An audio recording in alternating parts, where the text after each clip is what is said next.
Hello, I'm doing a movie review, and the movie I want to review is The Dark Knight Rises.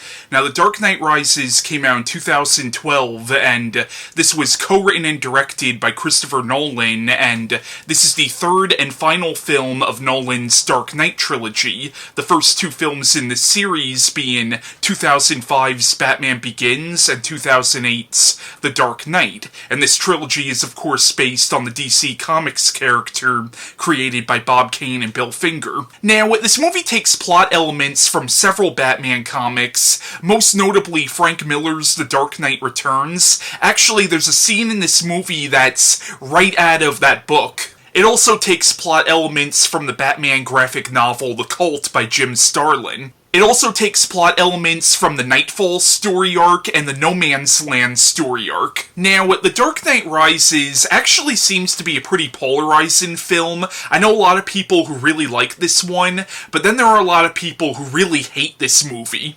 I do think this is the weakest of the trilogy. This movie has a lot of problems. What this movie honestly feels like to me is, it does feel in continuity with the first two, but it honestly feels like a different director took over. At least on a script level, so maybe not different director, but definitely different writer, yet this is written by Christopher Nolan and his brother Jonathan Nolan, who also wrote The Dark Knight. I mean, it is a very well-made movie, but it's not a very well-written movie, at least not in my opinion. But despite all that, I still really like The Dark Knight Rises. It is the weakest of the trilogy, it's the most flawed of the three films, but I still enjoy the film, plot holes and all. Like, I was still entertained by the movie still affected me on an emotional level, so I can forgive this movie for its problems, but the problems that this movie has, the more that you think about it,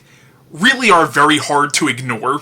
Now, the plot of The Dark Knight Rises is it's set 8 years after the events of The Dark Knight. Following what happened to Harvey Dent, Batman and Jim Gordon decided to cover up Harvey Dent's crimes, and Batman decided to take the fall for what Harvey Dent did. Their reason for doing this is because they didn't want to destroy the symbol of hope that Harvey Dent was before he became Two-Face. But it turns out that Bruce Wayne has quit being Batman because crime in Gotham City has gone down between the events of this and The Dark Knight. But a terrorist named Bane has come to Gotham City. Now, Bane was a member of the League of Shadows, the same group that trained Bruce Wayne before he became Batman, who was actually excommunicated, but following the death of Ra's al Ghul, he has become the new leader of the League of Shadows. So, Bane has come to Gotham, seemingly to complete what Ra's al Ghul started, and Bruce Wayne is forced to become Batman again. But in the movie, Bane literally takes over Gotham City. He kidnaps a nuclear physicist and forces him to convert this fusion reactor into a nuclear bomb, and he's threatening to detonate the bomb if anybody tries to get in or out of Gotham City, and he cuts the city off from the rest of the world. In the film, Christian Bale reprises his role as Bruce Wayne and Batman. Now, as Bruce Wayne in this movie, I think he does a great job. He adds a lot of pathos to this character, and in this movie you really do feel his sadness and his anguish over all the people that he's lost, especially Rachel, who was his friend from the first two movies, who died in the second movie. And I like how the film is almost more of a Bruce Wayne movie than it is a Batman movie. You see him mostly in this movie out of the costume. But when he actually becomes Batman in this movie, honestly, I thought his performance was kind of comical. Like, some of his line deliveries honestly felt like something out of one of the parodies of The Dark Knight. Especially that scene at the end where he goes, "Where's the trigger?" And you have Tom Hardy as Bane. Now, I think Hardy is an amazing actor, and I thought he did a great job as Bane in this movie. And his voice never bothered me. I mean, maybe you could say it's a little comical, but again, I never really had a problem with it. Maybe I'm sympathetic because commenters seem to love making fun of my voice. And I think Bane is a very compelling villain, and he's definitely a tragic villain if you look at his backstory. The issue is, the backstory that's given for him ends up getting altered when the twist is revealed, and his motivations in the film are clear up until the twist. And I'll explain what the twist is later on in this video. Now, Bane is a character who was first introduced in the Nightfall story arc, which was written by several different writers, including Chuck Dixon and Alan Grant and Doug Moach, and I think Denny O'Neil came up with the original concept for Bane. Now, in the comics, Bane uses this chemical called Venom, which increases the size of his muscles and gives him superhuman strength. But since Nolan tries to go for a more realistic approach, the movie completely drops the Venom concept, and instead, his mask, which he wears because his face got fucked up years earlier, his mask produces sort of an anesthetic to relieve him of the pain, which makes me wonder, what the fuck did they do to his face where if you fuck with this mask, even years after this happened to him, he'll still feel severe pain? Now, while Nolan does change a lot about this character for the movie, I do think Bane in this movie is very true to the character from the comics, at least in spirit. He's not just some big hulking brute. He actually is extremely intelligent. He's pretty much Batman's equal in terms of intellect. He's pretty much both the brains and the brawn. Now, Bane was also used in Batman and Robin, but that was a complete bastardization of the character, where in that movie, Bane was just this big, stupid monster. Bane also showed up a little bit on Batman the Animated Series, and as much as I love that show, I do not think that show really did the character justice. Honestly, I think this might be the best version of the character outside of the comics, of course. Michael Caine reprises his role as Alfred, and there are some genuinely emotional moments between him and Bruce in this movie. One moment that really stuck out to me, there's a part of the movie where Alfred tells Bruce that when he left Gotham all those years ago, this was when he was training with the League of Shadows, he said there was a part of him that hoped Bruce would never return, because he knew there was nothing for him in Gotham but pain.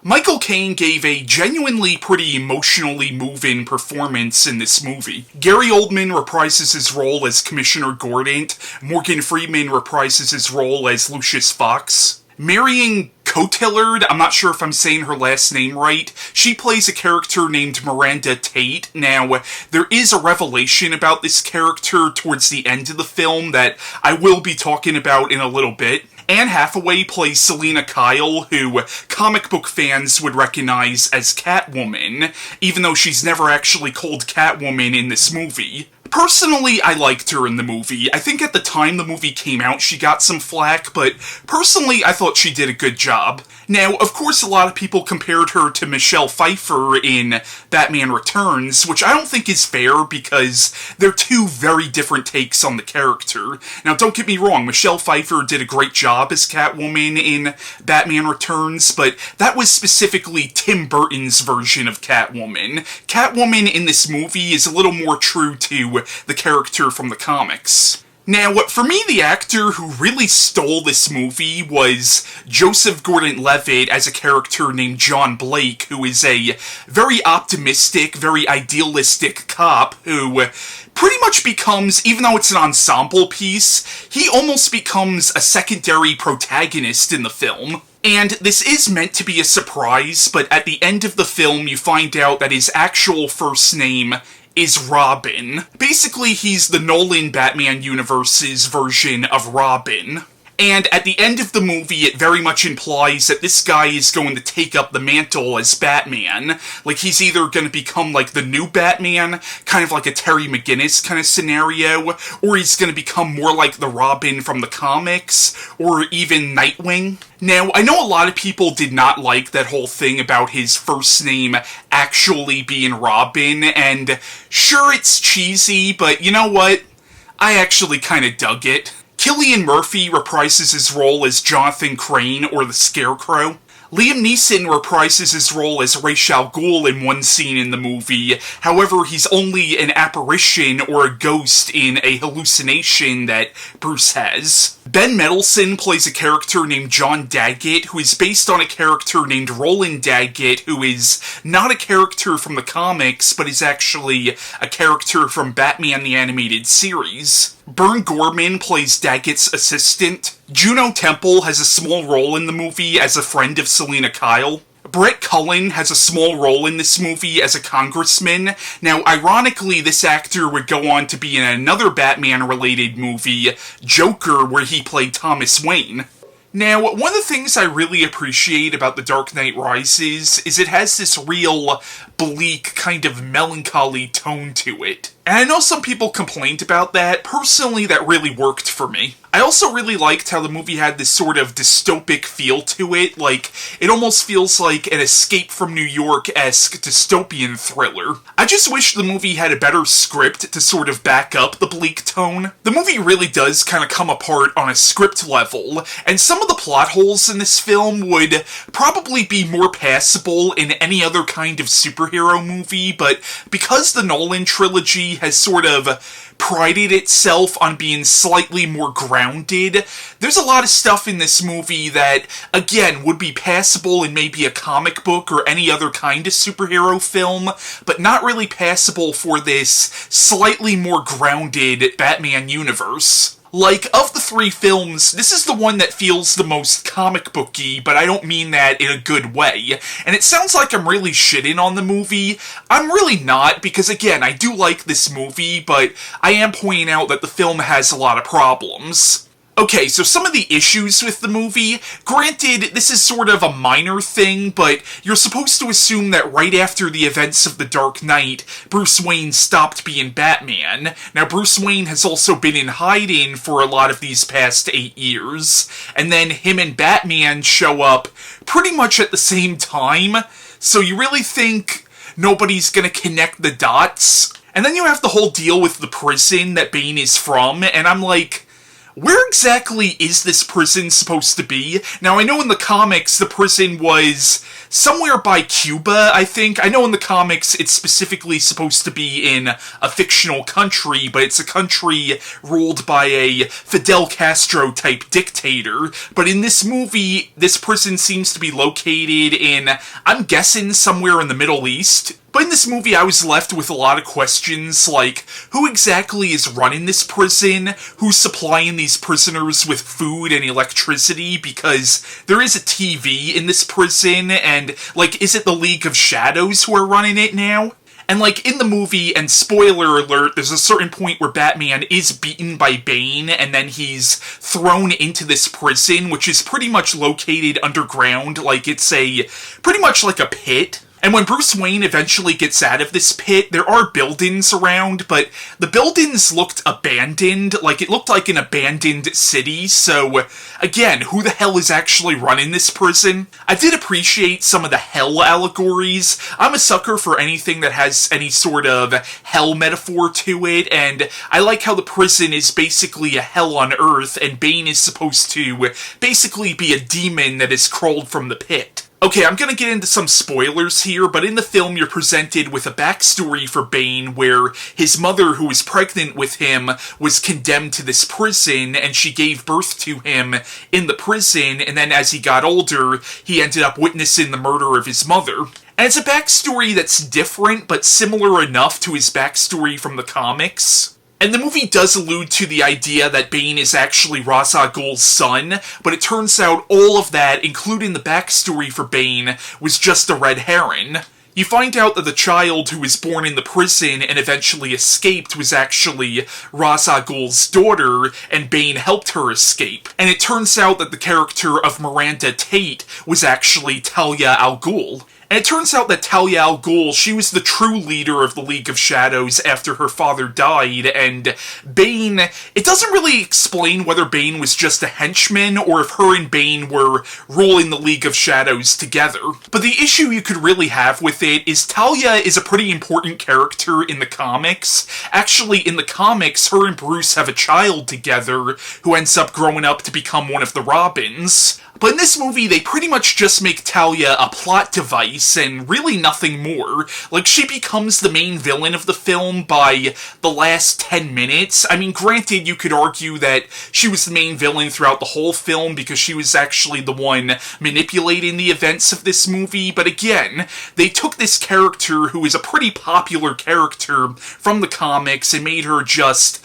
a plot twist. Now, I don't mind Talia being in this movie, but what they really should have done was they should have had her either be the main villain or the secondary antagonist throughout the whole movie. But this whole revelation that it was actually Talia who escaped from the prison as a child and not Bane leaves Bane's backstory a lot more ambiguous, and usually that can be a good thing, but in this movie's case, I would have liked to have known a lot more about this character. I mean, he is a tragic character because he did show this act of kindness by helping this child escape from the prison, but ended up getting punished for it by having his face get torn apart. But now you're not really sure exactly what Bane did to get in this prison to begin with, and again, there's so much more about this character's backstory in this movie that I really would have liked to have known. But at the end of the movie, Talia reveals that she wants revenge on Bruce for killing Ra's al Ghul. Even though if you saw Batman Begins, he didn't actually kill him. He had a chance to save him, but didn't. But of course, the way Talia and Bane see it, he killed him. But the whole revelation at the end kind of makes their motivations a little more muddy, because it's like, okay, is this all just some elaborate revenge plot, or do they genuinely believe in Ra's al Ghul's cause? Also, they're supposed to be the new leaders of the League of Shadows, but the movie never really explains whether the other members who are serving under them were actually former members of Ra's al Ghul's League of Shadows, or if these are new members entirely, especially because a lot of Bane's henchmen act more like mercenaries than ninjas. And another thing, the prisoner who tells Bruce the story about the child who escapes from the prison, like when Bruce says, "Oh, it was Bane," why didn't this prisoner just say, "Oh, no, it wasn't Bane"? Like, there's a lot of questions I really feel should have been answered in this movie. Like, honestly, I feel like this script needed at least another 2 drafts, or maybe the movie should have been longer. Actually, honestly, I think this story would have worked very well as a mini-series as opposed to a movie. Especially because the movie is sort of an ensemble piece, I actually think this story could have worked as maybe a 6-part mini-series on HBO. Also, when Bruce eventually escapes from this prison, he does make it back to Gotham City, but the movie never explains how he got back into the city. Especially because Bane destroyed all but one of the bridges leading into the city, and the one bridge is already blocked off by the military because Bane said that if anybody tries to cross the bridge, he'll blow the city to hell. Granted, Bruce is somebody who's trained in stealth, so I can kinda buy that he found a way to get back into the city, but the way the movie's shot and the way it's done in this movie, it just comes off like he magically showed up in the city again. I know I'm really sort of ragging on this movie, but you know what? I still like this movie. I think it's an exciting film. I think it's a thrilling film. It's a film that really did affect me on an emotional level when I first saw it, but again, I still have to bring up the plot problems. And of the 3 films, it's the one that feels the most comic booky because of its plot problems. Another issue that I have with this movie is you have the whole thing with the Dent Act, which I feel could have been explored a lot more, because it almost seems like the Dent Act is supposed to be some kind of allegory to the Patriot Act. Like, the whole deal with the Dent Act is criminals are locked up and denied parole, but it never goes into whether or not any of those convicts were maybe unjustly imprisoned, and that would have been a really interesting angle to go for. Like, maybe in some way Gotham City deserved what Bane does to it because they helped pass this really draconian bill. And there's a lot of stuff about class issues in this movie that I feel like could have been gone into a hell of a lot more. Again, I know I'm really kind of crapping on this movie. I know this review is coming off like it's mostly negative. I still like this movie. That's the thing, like, I still like this movie despite all the problems I have with it. But you know what? I recommend The Dark Knight Rises, even though it seems like I'm not. Just be prepared that the film does have its issues. So, that was my review on The Dark Knight Rises, and this concludes my reviews of the Christopher Nolan Dark Knight trilogy. My next movie review, which will close out 2020's series of Batman reviews, will be on the Todd Phillips film Joker.